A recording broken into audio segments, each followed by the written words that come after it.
Je m'appelle Pauline et je suis ravie de vous accueillir sur On s'en sort. On s'en sort, c'est le premier podcast qui parle d'addiction et de dépendance en toute transparence. Vous écouterez le témoignage de malades, de leur entourage ou de leurs soignants, ce qui vous permettra d'avoir une vision plus éclairée de l'addiction, de la dépendance. Vous l'aurez compris au titre du podcast, l'objectif est de vous donner de l'espoir et de la force, mais aussi de déculpabiliser toutes les personnes confrontées de près ou de loin à l'addiction. Ici, bienveillance et partage seront mot d'ordre. J'espère que chaque épisode vous aideront à mieux comprendre les mécanismes de cette maladie, qu'ils permettront aussi et surtout à d'autres malades de s'en sortir. C'est parti, bonne écoute.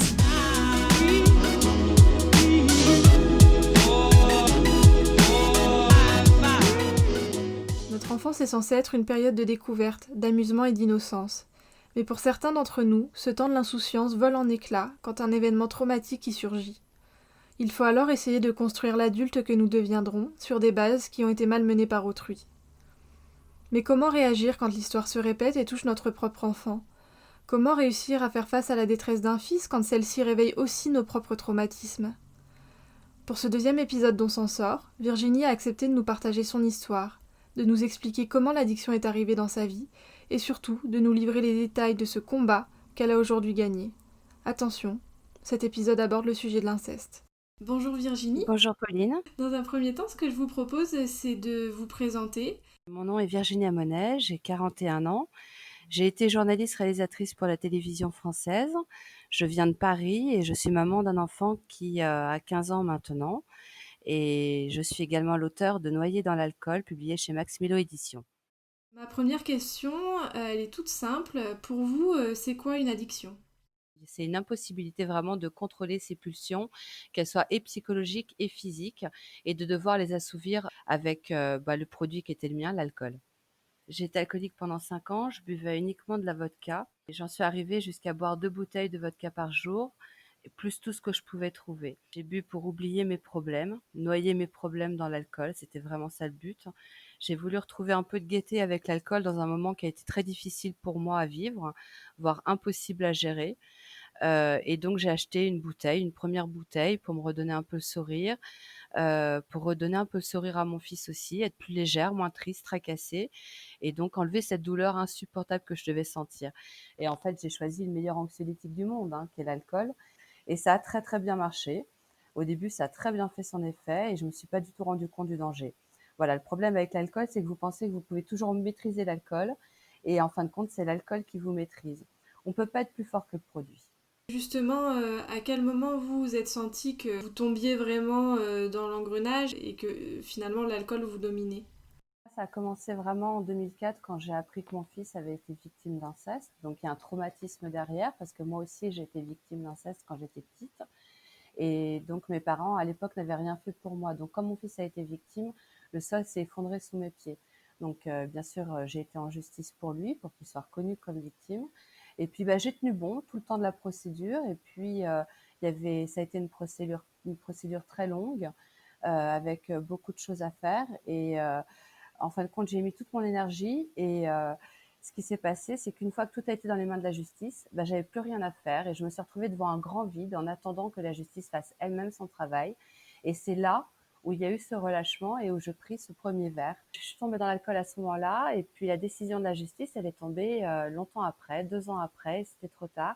J'étais devenue alcoolique entre-temps. J'étais seule dans ce combat, en situation de famille monoparentale. Ça a été très très dur, voilà. Donc ce qui s'est passé, c'est qu'avec mon alcoolisme, l'aide sociale à l'enfance m'a pris mon fils. Avant que je tombe dans l'alcool, je m'en étais très bien occupée. Et quand on aide l'enfant, eh bien on doit aider la mère aussi parce que ce qui se passe, c'est qu'on ne devient pas, on décide pas de devenir alcoolique du jour au lendemain. On se lève pas un matin en se disant tiens, je vais devenir alcoolique et tout détruire autour de moi. On m'a pas aidée et donc quand j'ai commencé à boire pour noyer mes problèmes dans l'alcool, oublier mes soucis, enfin, et bien après j'ai continué à boire pour oublier qu'on m'avait pris mon enfant. Et donc ça a été vraiment un engrenage. L'alcool a complètement envahi ma vie.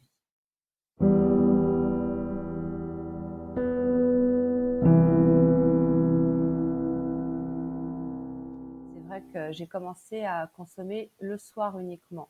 Et donc, j'avais rendez-vous avec cet alcool le soir. J'attendais ce premier verre, mais je m'étais fixé 1 heure, 19 h, et je consommais pas avant. Par contre, d'un verre, je suis passée à 2 verres, puis 3 verres, pour avoir toujours les mêmes effets. J'essayais de changer de magasin également, enfin j'essayais de donner le change pour pas être repérée en tant que personne qui tombait dans l'alcool. Et moi-même, j'en avais pas vraiment conscience, je pensais le maîtriser. Et ce qui s'est passé, c'est que j'ai commencé à acheter l'alcool du soir le matin. Donc j'ai commencé à consommer l'alcool dès le matin parce que je l'avais à disposition. Et donc j'ai commencé à boire comme ça au fur et à mesure tout au long de la journée. Et puis arrivé le soir, j'avais plus l'alcool du soir, donc j'en rachetais le soir. Je me suis mise à boire toute la journée, le soir, et comme ça tous les jours. Et donc d'une dépendance psychologique à l'alcool avec lequel j'avais rendez-vous, je suis tombée dans une dépendance physique à l'alcool, où là maintenant mon corps me le demandait véritablement, de manière très insidieuse parce qu'on s'en rend pas compte. Mais ça en était arrivé à un point, c'est que le matin, si je n'avais pas ma dose d'alcool, ça n'allait pas du tout. Et l'alcool était devenu vraiment comme mon oxygène, c'est-à-dire que je ne pouvais rien faire le matin sans avoir ma dose d'alcool. Là, on parle du sentiment de manque. C'est quoi être en manque? Quels en sont les symptômes? Qu'est-ce que vous ressentiez dans ces moments-là? Alors, être en manque, c'est absolument terrible. C'est simple, hein. Quand on n'a pas l'alcool du matin et qui fait que vous pouvez à nouveau fonctionner normalement, vous avez le cœur qui palpite, vous avez les mains qui transpirent, on ne peut pas tenir debout, on n'est pas bien assis ni allongé, on bouge de nervosité, on entend des bruits multipliés par 10, les yeux suivent plus, on tremble partout, les mains tremblent, on ne peut pas boire un café, tenir une cigarette, les muscles, tout le corps est tendu, les muscles sont hyper tendus, tremblants. On n'arrive même pas quasiment à tenir la tête sur son cou. Enfin, vraiment, c'est. Et puis quand on boit le premier verre, et ben là, en 2 secondes, c'est absolument magique. Les effets disparaissent immédiatement. On ne tremble plus, les mains arrêtent de trembler, le cœur reprend son rythme normal. Et puis on reprend une respiration, on reprend un deuxième verre, et là, on a l'esprit enfin clair, qui n'est plus sous la tension du manque, et ça y est, on peut de nouveau réfléchir à peu près normalement. On est sous l'effet de l'alcool, mais on réfléchit normalement. Et puis après, la consommation, elle dure tout au long de la journée pour maintenir au départ cet état de personne normale qui arrive à combler ce manque physique d'alcool. Et puis le manque psychologique fait qu'on boit encore pour pas penser à ses problèmes.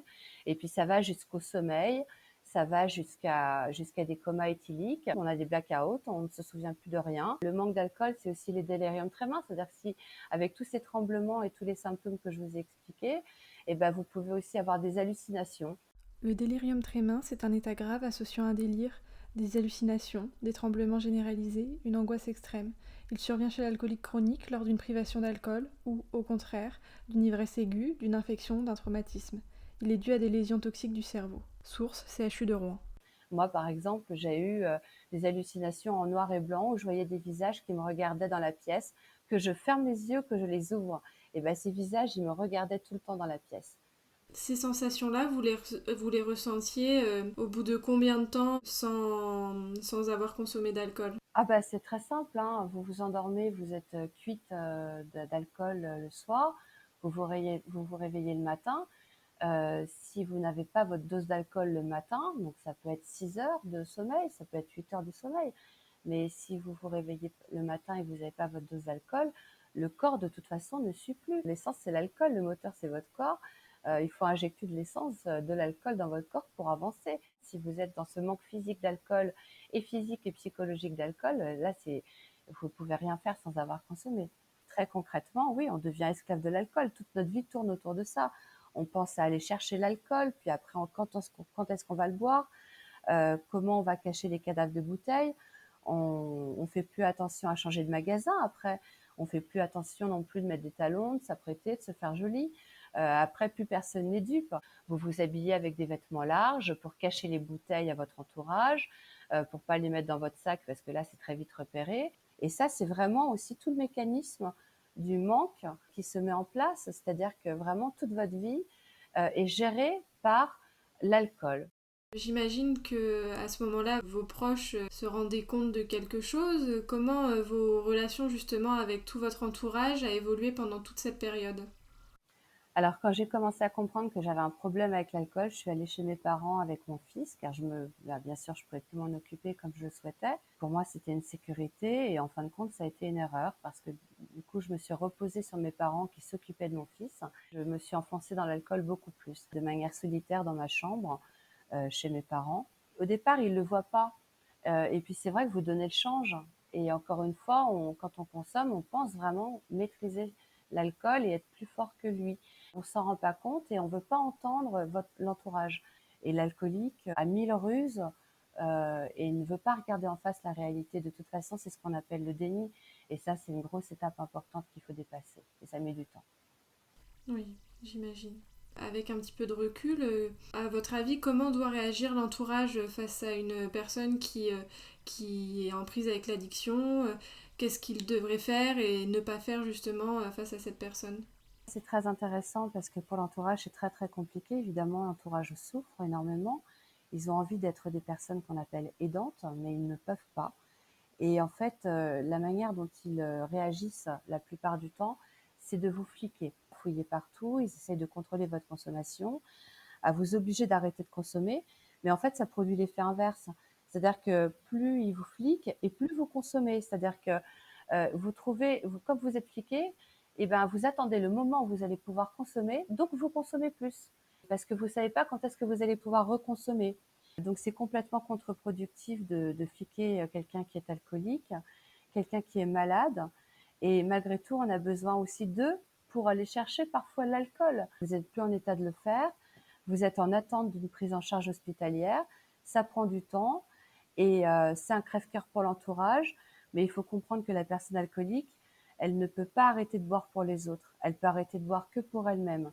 Et c'est vrai que ça, tant que la personne alcoolique ne l'a pas compris, l'entourage, malgré tout, ben, il est impuissant et il faut aider peut-être avec une consommation raisonnée, mais pas le fliquer, pas le culpabiliser et surtout comprendre et s'en référer à des personnes qui ont autorité à la matière, des addictologues, des psys, etc. Mais après, on abordera cette partie, mais ça prend beaucoup de temps. Donc, en attendant, il faut avoir une consommation raisonnée, on va dire, accepter, comprendre, parler et puis essayer d'accompagner, vérifier que la personne ne se met pas en danger non plus. Et c'est un véritable rôle de personne aidante au quotidien. C'est très très dur pour l'entourage. J'imagine que peut-être que autour de vous, il y a des personnes qui ont été un peu plus absentes dans ces moments-là, ou est-ce que tout le monde est resté? Déjà, il y a les personnes qui continuent de boire pendant que vous buvez. Ça, c'est un point important. Si vous voulez que la personne à côté de vous arrête de boire, il faut arrêter de boire. Voilà, tout simplement. Vous pouvez pas continuer à boire en espérant que la personne alcoolique va arrêter. C'est pas possible.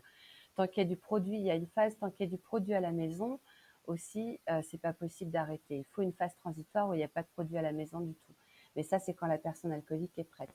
Après, si les personnes sont là au quotidien, non, c'est très dur parce que de toute manière, vous êtes dans une démarche où vous avancez vous-même tout seul à votre rythme dans cette maladie.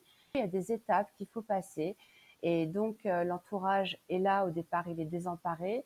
Vous faites du chantage, vous essayez d'avoir de l'alcool. Vous savez pas comment vous allez vous en sortir quand vous êtes au fond du trou. Le seul qui vous aide vraiment, c'est l'alcool, hein, de toute manière. Donc il y a personne qui compte plus que l'alcool. Parce que l'alcool est votre meilleur ami, lui, il vous laissera jamais tomber. Il vous jugera pas. Il sera toujours là pour vous. Voilà, c'est ça le problème. À quel moment vous avez senti que vous touchiez le fond, que ça n'allait plus du tout? Alors, le fond, on le touche rapidement, mais par contre, on met beaucoup plus de temps à s'en sortir. Et bon, bah, ça commence évidemment par l'entourage, comme on en parlait, qui vous en parle de plus en plus. Mais donc, il faut pouvoir l'entendre. Et puis, on va quand même consulter pour faire plaisir à l'entourage. Mais là, du coup, c'est pas une démarche qui vient de vous. C'est une démarche que vous faites vous pour les autres. C'est une première étape, mais c'est pas comme ça qu'on s'en sort véritablement. C'est un premier contact, on va dire, avec le monde de l'addictologie. Effectivement, on commence à parler d'alcool, ça tombe bien parce qu'il y a que ça qui compte pour vous. Donc, on commence à mettre des mots sur ce qui vous préoccupe, sur la manière dont vous consommez. On commence à vous expliquer comment ça fonctionne, cette molécule, l'éthanol. Et vous commencez à comprendre, voilà, que vous êtes dans un piège, mais que voilà, ça va pas être facile de s'en sortir. Plus on continue à consommer aussi, plus ça devient catastrophique, on devient irritable, on passe de l'alcool en fin de compte gai à l'alcool triste. Et puis après, à l'alcool violent, le corps a toujours besoin de plus d'alcool pour avoir les mêmes effets. Et bon, l'anxiolytique qui fonctionnait au départ devient un des points aussi de votre dépression. Vous n'arrivez plus à gérer vos émotions, à gérer vos sentiments. Vous devenez un peu un animal, quoi, qui arrête de penser, qui anesthésie, oui, complètement ses émotions.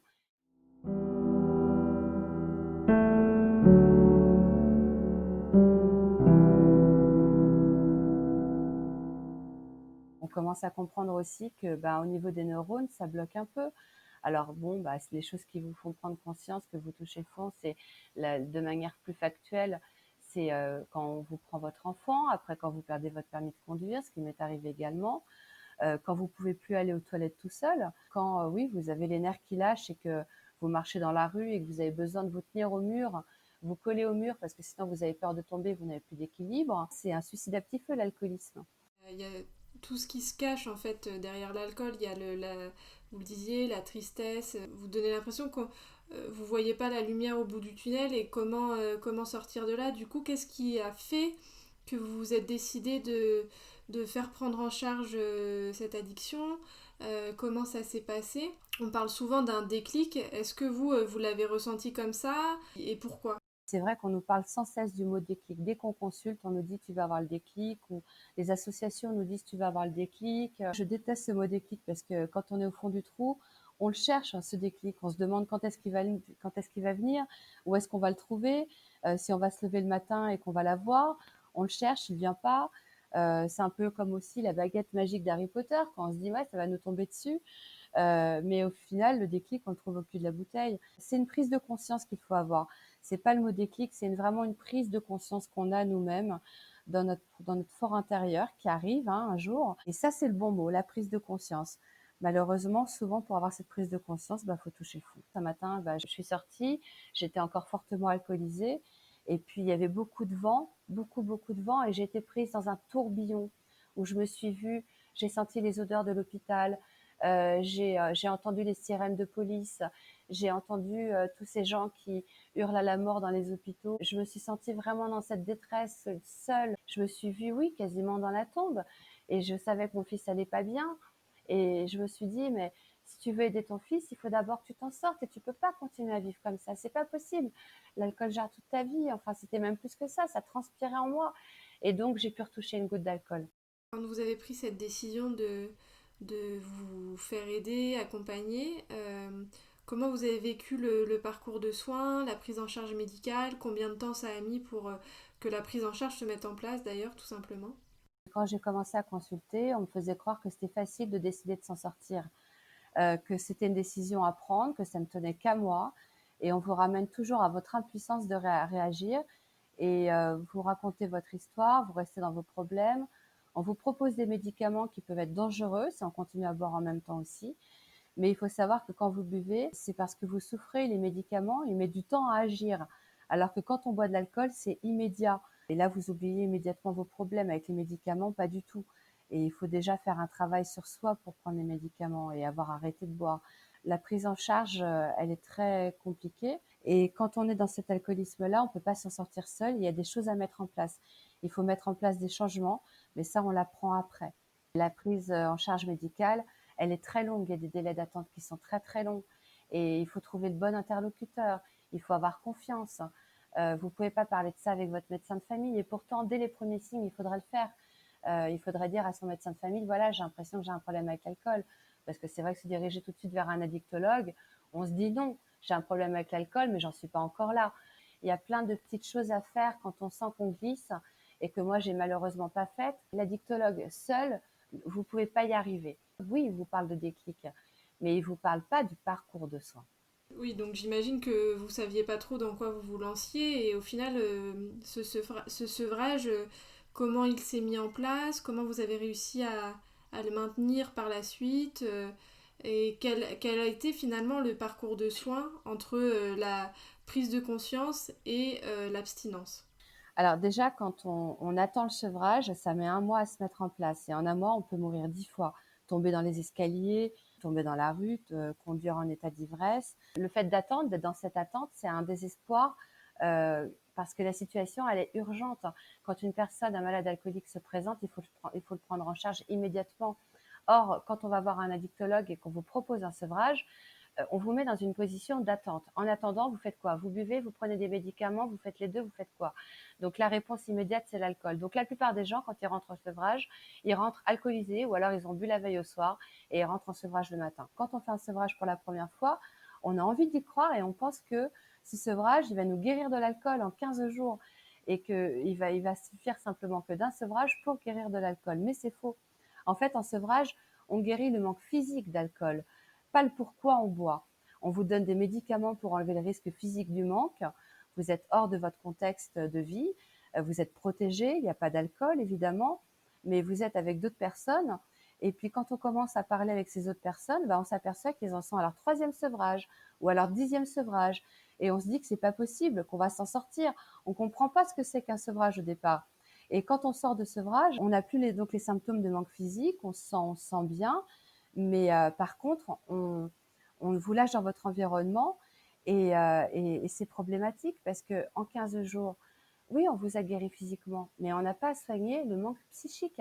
Pourquoi vous buvez? On n'a pas parlé avec un spécialiste en la matière. C'est pas 2 fois en 15 jours qu'on va pouvoir parler du pourquoi vous buvez, pourquoi vous êtes si mal. Moi, ce qui s'est passé, c'est que je suis sortie de sevrage, mon entourage avait nettoyé ma chambre et j'ai bien cherché dans ma chambre et j'ai retrouvé une bouteille pleine. J'étais mal, j'avais plus mon fils, et ça n'a pas pris 3 secondes. J'ai pris la bouteille pleine et j'ai bu au goulot et tout de suite, je suis retombée dans cet alcoolisme, cette dépendance psychique et cette dépendance physique. Vous n'en voyez pas le bout du tunnel, vous désespérez et vous vous dites après, voilà, je vais refaire encore un sevrage et puis après, je vais faire une cure.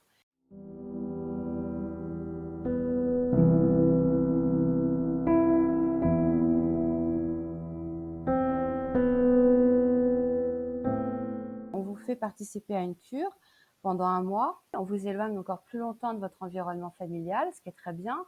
Mais par contre, voilà, vous êtes rythmé par les rythmes des déjeuners, des couchers, le rythme des médicaments, la rencontre avec l'addictologue qui vous demande parfois si le médicament vous convient et si vous n'en voulez pas un autre. Puis en parlant avec les autres patients, vous pouvez choisir vraiment le médicament qui vous convient si vous voulez être un peu plus shooté ou pas.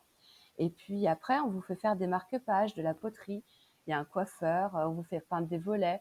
Bref, c'est un centre de vacances et vous pouvez y rester toute votre vie si vous voulez en cure aussi.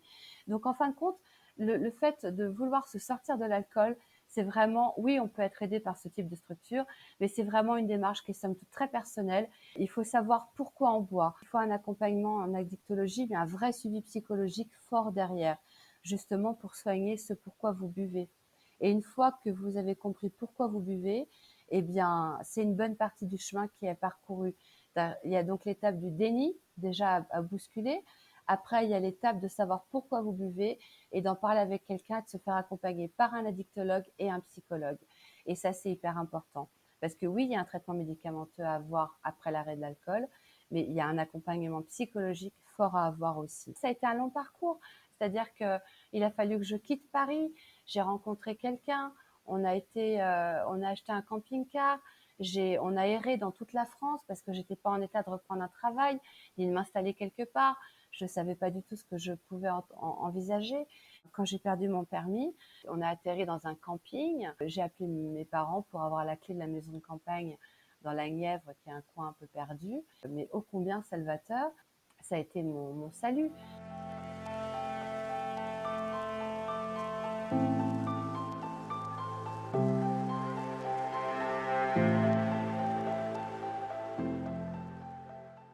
Il y avait un ras-le-bol. De toute façon, c'est soit ça finissait, soit la vie finissait, soit il fallait que ça s'arrête.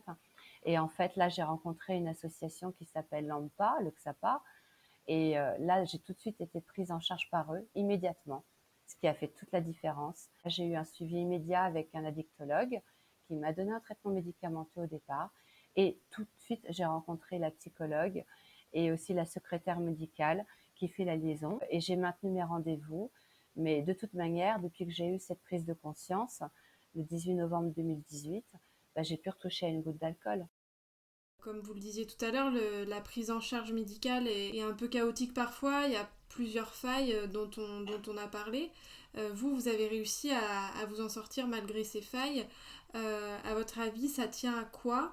Et comment vous imaginez le parcours idéal, ou en tout cas, quelles sont les choses qu'on devrait mettre en place pour que ce soit un petit peu plus fluide et que les personnes malades se sentent plus épaulées? Un jour, avec le camping-car, on s'est retrouvés du côté d'Alençon avec mon ami. J'étais plus que l'ombre de moi-même, hein, enfin un zombie, hein, qui tient que par l'alcool qu'elle a dans le sang et dans le corps. Et en fait, je me suis présentée au centre d'addictologie à l'hôpital d'Alençon. Je suis arrivée dans le couloir, il y avait une secrétaire, l'addictologue était là, il y avait personne dans la salle d'attente. On était tous les deux là avec mon ami et je lui ai demandé de l'aide. Je lui ai demandé de me prendre rendez-vous. Je lui ai dit que j'étais là maintenant, tout de suite. Et on m'a dit non, madame, vous revenez dans 2 semaines ou 3 semaines. Qu'est-ce que vous faites pendant 2 semaines? Non. Une personne alcoolique, quand elle est là devant vous, il faut la prendre en charge immédiatement. De la même manière que quand vous êtes à l'hôpital et que vous êtes cuite, que vous êtes attaché, sanglé et qu'on vous attend que vous décuviez, eh ben, vous décuvez, le médecin vient vous voir et puis vous sortez de l'hôpital. Comme ça, on vous laisse. On n'appelle pas forcément un taxi. On vous laisse sortir de l'hôpital. Alors, vous venez de passer une soirée terrible, vous avez pété un plomb, la police est venue vous chercher, avec l'hôpital, le SAMU, vous vous retrouvez à l'hosto, vous êtes en manque, vous êtes dans tout votre état, vous êtes en manque physique, en manque psychologique, choqué. En plus de ça, on vous laisse sortir sans voir un médecin, avec prescription de médicaments et sans rendez-vous avec l'hôpital pour avoir un suivi ou vous revoir, vous qui avez été dans les locaux. Eh ben non, on vous laisse sortir comme ça. Donc, qu'est-ce que vous faites? Ben, vous allez chercher votre médicament, qui est l'alcool en vente libre. Puisque vous n'avez pas de prescription, vous n'avez pas d'aide, vous n'avez rien. Voilà, et ben vous recommencez le soir. Et moi, comme ça, des fois, à l'hôpital, ils sont venus me chercher 2 fois dans la même journée. Par contre, oui, il faut quand même dire, quand même, à un moment donné, oui, on s'en sort, hein, quand même. En tous les cas, pour le personnel hospitalier, si jamais on est écouté, quand une personne se présente et qu'elle veut être soignée, il faut la prendre en charge immédiatement. Il faut arrêter ce système où on vous donne rendez-vous dans 15 jours, 3 semaines. Parce qu'en 15 jours, 3 semaines, oui, vous pouvez mourir 10 fois ou blesser quelqu'un. C'est vrai que ça, vous n'êtes pas du tout la première personne à m'expliquer cette situation, justement, de passer aux urgences et d'attendre que l'alcool redescende dans votre sang pour finalement vous laisser ressortir, alors que le personnel soignant sait pertinemment que vous allez être obligé de reboire parce que... Et qui vont vous revoir le soir. Bah oui. Et au final, maintenant que vous êtes abstinente, depuis combien de temps? Eh bien, écoutez, ça fera 2 ans en novembre prochain. Donc, j'ai arrêté de boire le 18 novembre 2018. Aucune rechute, il faut quand même le dire aussi. Si je connais la date de mon arrêt de l'alcool, je compte pas tous les jours, tout le temps de mon abstinence en jours, heures et minutes. Et ça me sort de la tête parfois, la date de mon anniversaire aussi, parce que j'y pense pas. Et en fin de compte, j'y pense pas parce que pour moi, y penser ou le vivre au quotidien comme de l'abstinence au jour le jour, ça serait garder un lien avec l'alcool. Et moi, je ne veux pas garder de lien avec l'alcool. Pour moi, l'alcool fait partie de mon passé. Donc, évidemment, il faut rester vigilant au quotidien. Il y a des choses à mettre en place. Mais par contre, pour moi, voilà, l'alcool, c'est devenu poison mortel. Combien de fois j'ai entendu, et pour l'avoir vécu moi-même, j'ai rebu une bière, j'ai rechuté. Et quand on rechute de plus belle. On rechute pas au même niveau, on rechute encore plus loin à chaque fois. C'est tellement facile de rechuter et tellement dur de s'en sortir. Voilà, c'est alcool zéro à vie et je le vis très très bien. Et c'est pas un problème. Et par rapport à tout ça, cette abstinence, ce sevrage, aujourd'hui, de quoi vous êtes le plus fier dans tout ce parcours? Ce dont je suis la plus fière, c'est peut-être d'être plus riche qu'auparavant de cette expérience et de pouvoir aussi aider les autres à travers déjà mon livre que j'ai écrit, qui m'a permis d'aider des gens de par les prises de contact aussi que j'ai pu avoir à la suite de cela. Vous avez une expérience traumatisante à ce point-là où vous avez frôlé la mort, vous en revenez de la mort quelque part. C'est une deuxième chance, donc vous avez forcément appris énormément de choses. Aussi de savoir que quand on rencontre des épreuves de vie, eh bien, voilà, il y a des pièges qui vous sont tendus et qu'on peut surmonter ces épreuves de vie, mais qu'il ne faut pas avoir peur de demander de l'aide parce que quand on traverse des épreuves, on ne peut pas s'en sortir forcément tout seul. Il faut savoir parler aux gens et ouvrir son cœur et essayer de demander de l'aide. Après, ce qui s'est passé par rapport au problème qu'on a rencontré avec mon fils, c'est que quand vous parlez d'inceste, les gens, ils vous tournent le dos au départ. Vous vous retrouvez un peu isolé et donc, du coup, vous en parlez un peu moins. C'est peut-être aussi pour ça que je me suis tournée vers l'alcool, pour combler ce vide et oser en parler, parce que j'étais dans l'attente de la décision de justice. Et il faut quand même dire que mon fils a été reconnu comme victime par la Chambre du Conseil, euh, et j'ai été reconnue comme victime collatérale de mon fils, hein, par la décision de justice. Donc, et la personne incriminée a reconnu les faits. Mais ça a mis trop de temps et c'était trop tard quand j'ai eu la décision de justice. J'étais déjà alcoolique. Donc, de quoi je suis la plus fière, c'est de me dire que je suis plus riche de cette expérience. Bah oui, la vie, elle vous fait rencontrer des difficultés et c'est parfois dans les difficultés que vous vous révélez, que vous vous trouvez.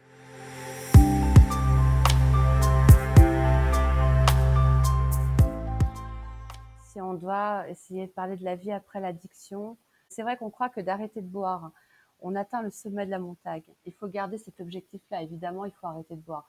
Mais c'est pas vrai. C'est pas le sommet de la montagne, arrêter de boire. L'alcool vous a tout enlevé. Vous êtes plus que l'ombre de vous-même. Vous anesthésiez vos émotions. Après, il y a un autre travail à faire. C'est reprendre confiance en soi, réapprivoiser ses émotions. Arrêter l'alcool, c'est pas une liberté retrouvée, c'est une renaissance. Vraiment, c'est comme ça qu'il faut le voir. Alors oui, on s'en sort plus fort, mais après, il faut retrouver la confiance de vos proches et votre place au sein de la famille. Il faut retrouver sa place en tant que personne non alcoolique au sein de sa famille. Et ça, c'est vachement compliqué. Ça prend du temps. Et ce qui est difficile à dire et à comprendre aussi, c'est que quand l'alcoolisme dure un certain temps, eh bien en fait, ça peut arranger aussi certaines personnes de votre entourage d'avoir une personne alcoolique euh, au sein de la famille. Parce que pendant ce temps-là, ils ne s'occupent pas de leurs propres problèmes et ils peuvent prendre une place qui n'est pas la leur non plus. Ma mère, par exemple, s'est occupée de mon fils et s'occupe maintenant de mon fils. Pour moi, retrouver ma place de maman, c'est extrêmement compliqué. Et on ne me laisse pas reprendre ma place de maman. Donc, je suis une personne ayant connu l'alcoolisme. Je suis sortie de cette problématique. J'ai retrouvé confiance en moi. Je l'apprends toujours à avoir confiance en moi. J'ai appris à réapprivoiser mes émotions sans alcool et j'ai envie de retrouver ma place. Quand vous sortez de l'alcool, il faut parfois taper du poing sur la table et dire que vous n'êtes pas d'accord avec la situation. Donc c'est pour ça que ça bouleverse un peu la famille parce qu'ils se disent mince, elle a retrouvé ses esprits, elle me pose des questions, elle dit non. Et parfois l'entourage va même dire mais attends Virginie, ça va pas là, vas-y va chercher une bouteille d'alcool, ça ira mieux. Eh ben non, on est obligé de taper du poing sur la table en disant non, moi l'alcool j'y touche plus. Et si jamais tu me reparles d'alcool, moi la prochaine bouteille que je vois, je te l'envoie dans la tête. Me reparle plus d'alcool. Et donc retrouver sa place au sein de la famille, c'est très compliqué.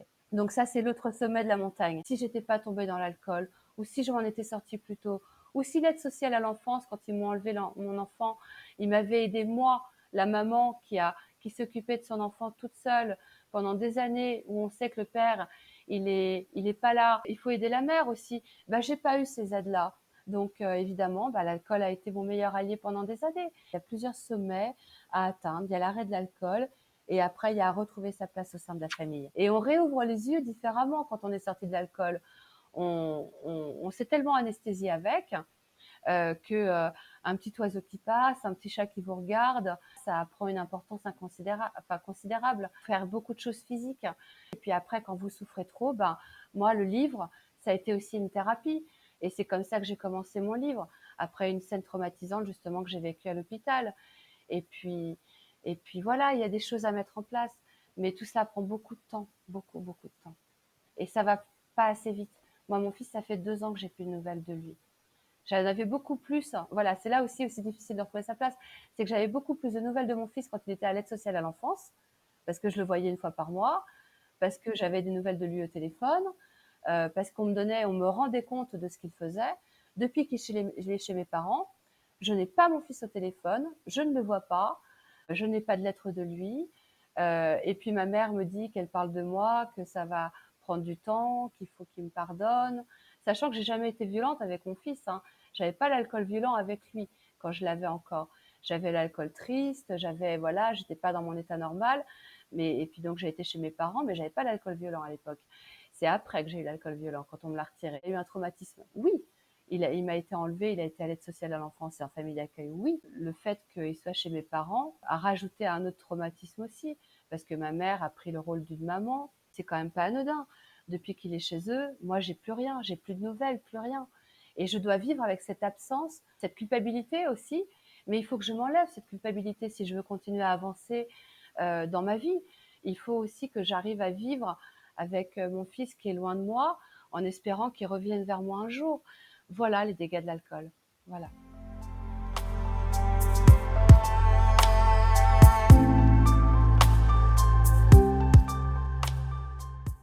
Donc là, vous êtes complètement abstinente aujourd'hui, mais qu'est-ce que, si vous pouviez échanger avec la personne que vous étiez quand vous avez touché le fond, quel message vous auriez envie de vous transmettre? Déjà de ne pas m'en vouloir, d'être un peu indulgente, parce que l'alcool pour moi a exprimé une souffrance et que mon alcoolisme était proportionnel à la souffrance que je ressentais et à mon désarroi. Voilà ce que je dirais. Ce qui est arrivé à mon fils, moi je l'ai revécu à travers lui, ce que j'ai vécu moi, et je voulais pas qu'il vive ça. Je voulais le protéger absolument de ça et j'ai pas su. Enfin, c'était pas sous ma responsabilité, mais à ce moment-là, quand ça s'est passé. Donc, pour moi, ça a été le sol s'est effondré et l'alcool a été une réponse. J'ai cru que c'en était une. Donc, oui, voilà, mon alcoolisme a été proportionnel à ma souffrance et oui, je dirais d'être un peu plus indulgente et d'accepter sa peine et d'en parler, quoi, et de demander au secours. Au secours. Mmh.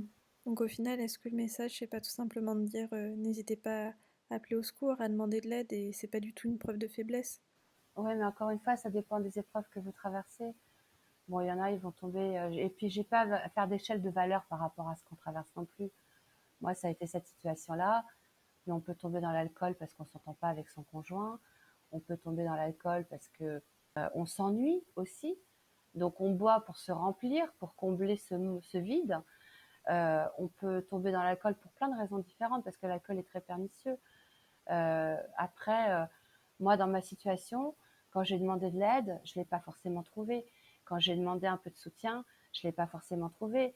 Ma meilleure amie, qui connaissait toute ma vie, toutes les embûches que j'ai pu rencontrer, qui a vu mon fils grandir, elle n'a toujours pas repris contact avec moi. Et c'était soi-disant ma meilleure amie. Mais j'étais tombée dans l'alcool. L'addiction, c'est un sujet qui est très tabou en France, et pourtant on en parle assez ouvertement parce que parler, comme vous le disiez tout à l'heure, allez, on va boire un verre, ça va aller mieux, ça paraît très naturel, mais au final, quand on dit, bah, je crois que je bois un petit peu trop, on veut tout de suite ne plus en entendre parler. Selon vous, comment on pourrait changer cette image de l'addiction au sens large? Parce que là, on parle de l'alcool, mais n'importe quelle addiction est très mal vue et les gens peuvent être assez jugeants sur ce sujet-là, alors que c'est une maladie, et une maladie qui se soigne, parce que vous en êtes la preuve. Pour l'alcool, c'est vraiment, déjà, il ne faut pas le banaliser. C'est-à-dire qu'il faut essayer d'enseigner à notre jeunesse, d'avoir une éducation par rapport à l'alcool. Essayer d'apprécier l'alcool avec des mets particuliers, par exemple, ou alors d'occasions spéciales, mais pas boire tous les jours, ne pas banaliser le verre de vin à midi et le soir à table. Même un verre tous les jours, c'est une addiction, on rentre dans le système de l'addiction, parce que si vous n'avez pas votre verre un jour, vous n'allez pas apprécier votre repas de la même manière. Donc, et puis si vous faites la fête toujours avec l'alcool, vous avez l'impression que vous n'allez pas pouvoir faire la fête sans alcool. Or, on arrive très bien à faire la fête sans alcool, il n'y a pas de problème. Donc, il faut mettre les choses vraiment à leur place et puis se rappeler que quand on a bu, on a un comportement qui est différent, que ça change notre perception des choses, qu'on peut prendre des risques qu'habituellement on ne prendrait pas. Et ça, c'est vraiment une prise de conscience que la société, elle doit avoir dans son ensemble, parce qu'il y a de plus en plus dans les magasins d'alcool avec des packaging qui sont attractifs pour les femmes, mais aussi pour les jeunes. Il y a des bières qui s'appellent Delirium très mince, Mort subite. Il y a des vins goût pamplemousse, pêche, avec des titres qui font penser qu'on va boire son vin au bord de la piscine. Donc tout ça est de plus en plus féminisé, attire notre jeunesse et c'est très très dangereux parce que personne n'a envie d'avoir un délirium très mince, personne n'a envie d'avoir une mort subite. Pour moi, l'alcool, il faudrait que ce soit dans une pièce différente dans les magasins et pas à côté des sucreries des enfants pour Halloween, parce qu'il y a la table pour Halloween et puis il y a tous les alcools derrière pour les parents. Quand la personne alcoolique aussi va dans le magasin pour aller chercher à manger, eh ben, on est obligé de passer devant l'alcool. Et ça, c'est pas normal. C'est-à-dire que l'alcool, elle est au rayon fromage, elle est au rayon viande, elle est au rayon foie gras, elle est parfois la vodka, elle est carrément à côté des légumes parce que c'est Noël et qu'il y a le caviar dans le frigo. C'est tellement dangereux, c'est parce que c'est pas un produit qui est anodin. Oui, le tabac tue, mais l'alcool tue aussi. Et l'alcool vous fait devenir fou aussi à un moment donné. Donc, il faut quand même avoir cette conscience des choses.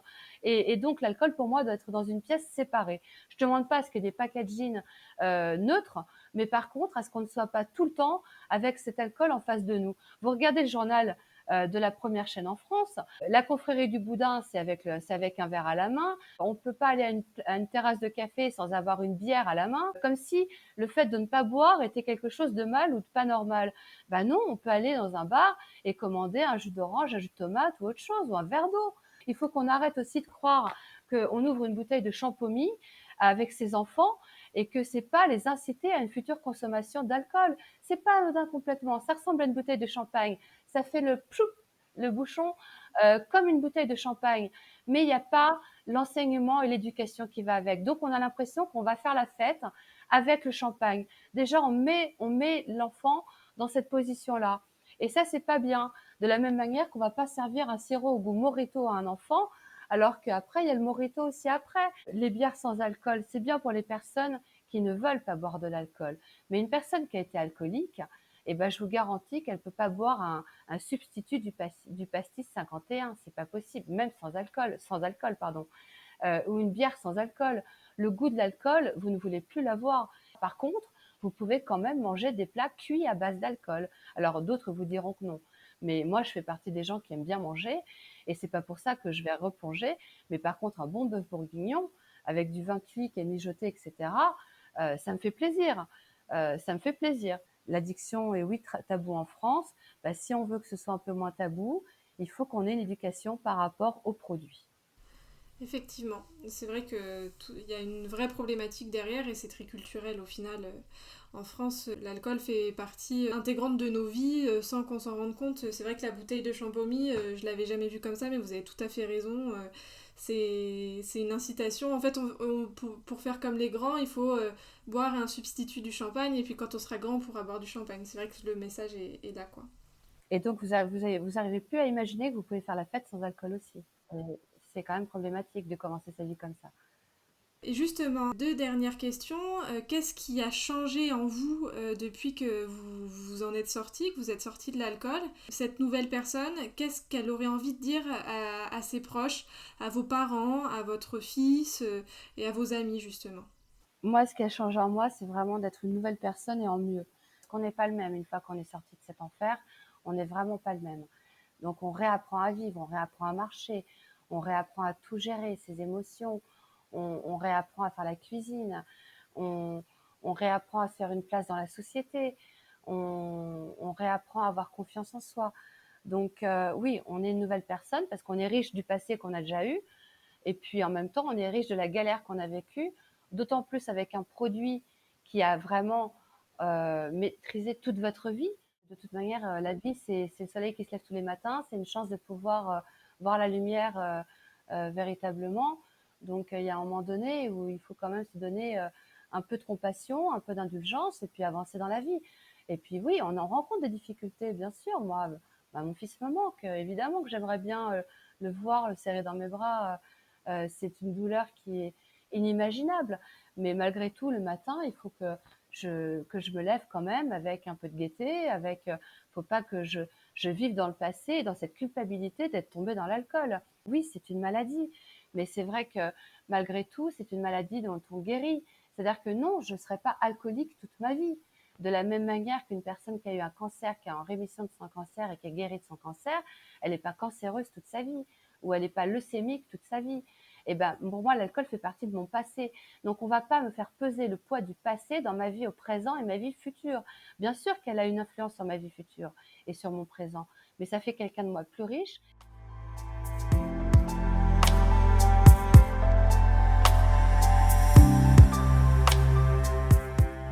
Après, ce que je dirais à mes proches, c'est vrai que voilà, encore une fois, on choisit pas de tomber dans l'alcool ou de tomber dans une addiction. Oui, il faut redonner la place à la personne qui est redevenue saine.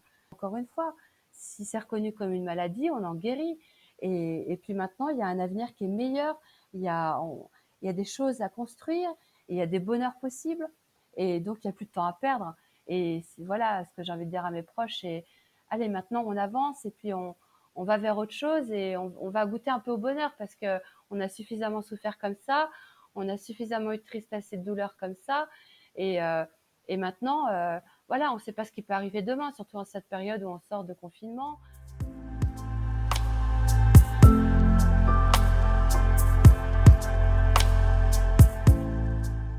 Pourquoi c'était important pour vous de témoigner aujourd'hui? Bah, tout simplement parce que quand on est au fond du trou, on a besoin de gens qui témoignent, qui osent prendre la parole, qui disent les choses, hein, sans mentir non plus. Et puis, de toute façon, quand on est au fond du trou, on ne voit vraiment pas comment on peut s'en sortir. Et c'est vrai que le bout du tunnel, on ne le voit pas. Et puis, on finit par plus y croire en nous, et puis l'entourage non plus n'y croit pas. Et bah donc, il faut en parler. Il faut dire que oui, on s'en sort. Comme je l'ai fait dans mon livre Noyé dans l'alcool, c'est l'alcoolisme d'aujourd'hui avec la facilité de se procurer le produit, l'engrenage de l'alcool que je décris, les difficultés du parcours de soins. Et ça s'adresse aussi bien aux personnes alcooliques et qui vont se reconnaître qu'aux personnes qui sont dans l'entourage, dans ce cercle vicieux, et pour mieux comprendre cette problématique alcoolique. Voilà ce que peut ressentir leur proche qui est malade de l'alcool. Quel que soit le parcours, et pourquoi on est tombé dans l'alcool, on se reconnaît dans l'alcoolisme. Le message, c'est oui, on s'en sort. C'est pas une liberté retrouvée, c'est une renaissance. On n'est plus le même après une expérience comme ça, mais on en sort grandi. Les valeurs des choses ont changé. Les priorités sont plus les mêmes. Il y a un côté un peu magique à ça quand même. Et parce qu'on sort d'un tel enfer que tout ce qui vous arrive peut être fabuleux. Voilà, une simple rencontre, un petit animal qui vous regarde, je sais pas, une feuille qui tombe d'un arbre. Le mot de la fin, c'est oui, on s'en sort. Et oui, il faut s'en sortir, parce que sinon, c'est la tombe. Une vie, c'est très important, on ne peut pas la gâcher. Et votre entourage, même si c'est détourné de vous, eh bien, et que vous êtes sorti de l'alcool et qu'il n'est toujours pas là, votre entourage, votre enfant, eh bien, il ne faut pas désespérer qu'un jour on puisse se retrouver.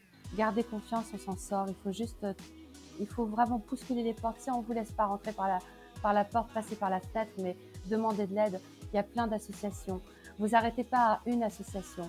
Et puis, il faut y croire dans votre cœur parce que c'est vous qui êtes le moteur de votre guérison. Il n'y a que vous qui pouvez vous sauver de ça.